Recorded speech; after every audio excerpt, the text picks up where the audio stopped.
কালকে একজন দেখলাম বেশ হাসলাম অনেকক্ষণ, একদম বলেছে ছাত্র দলের কমিটি বিলুপ্ত করতে হবে আর শিবিরকে কমিটি দিতে হবে, একজনের বক্তব্য দিলাম, আমি অনেকবার হাসলাম। সাবেক একটা বাম সংগঠনের নেত্রী মোহাম্মদ ফাতেমা, তিনি যে রিয়েকশনটা দিয়েছেন সেটা সবচেয়ে ভালো হতো যখন জগন্নাথ হলের ছাত্র ইউনিয়ন কমিটি দিয়েছে তখন ওই রিয়েকশনটা আসা, কিন্তু একবার এসছে আরেকবার আসে না, সেটা মূল কনফিউজিং আর কি। ছিল কিনা হলে শিক্ষার্থীর রাজনৈতিক পরিচয় খুঁজবেন, যে শিক্ষার্থীটা বলবে তার রাজনৈতিক পরিচয় নিশ্চিত পাবেন।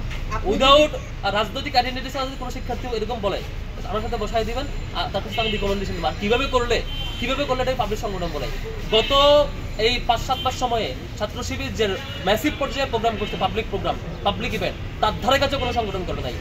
তাও যদি কেউ এটা অভিযোগ দেয় তার কাছ থেকে আমি রিকমেন্ডেশন চাই, ভাই আর কিভাবে কাজ করতে পারি, রিকমেন্ডেশন দিবেন।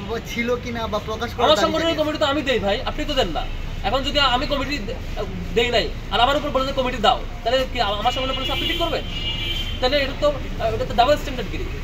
কালকে একজন দেখলাম বেশ হাসলাম অনেকক্ষণ, একদম বলেছে ছাত্র দলের কমিটি বিলুপ্ত করতে হবে আর শিবিরকে কমিটি দিতে হবে, একজনের বক্তব্য দিলাম, আমি অনেকবার হাসলাম। মানে অদ্ভুত ব্যাপার, শিবির কমিটি সে দিবেন আমি দিব। আমরা শিক্ষার্থীদের কমিটমেন্ট দিয়েছে, তো আমরা আমাদের কর্মসূচি কীভাবে চালাবো সেই কমিটমেন্টের বেসিসে চালাচ্ছি। কারো বাইরের মানে ফেব্রিকেটেড প্রস্তাবনা, কারো হচ্ছে সাজানো গোছানো প্রস্তাবনা, উদ্দেশ্য প্রণোদিত কথার ভিত্তিতে শিবির চলে না। শিবির তার দলীয় নির্দিষ্ট প্রিন্সিপালের ভিত্তিতে শিবির চলবে এবং সেই কমিটমেন্টের অনুযায়ী শিবির চলছে। আদৌ কি হল রাজনীতির কোনো প্রয়োজনীয়তা আছে ক্যাম্পাসের মধ্যে, আপনার কি মনে হয়? আর যদি থাকে কেনই বা দরকার এই হল রাজনীতি?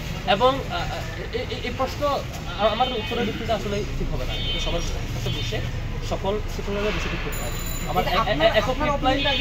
আমার ওপিনিয়ন বলেছে একটু আগে, আমাদের কমিটমেন্ট বলেছে, আমাদের কমিটমেন্ট সেটাই আমাদের ওপিনিয়ন। আমি মনে হয় আপনি শুনেছেন কিনা।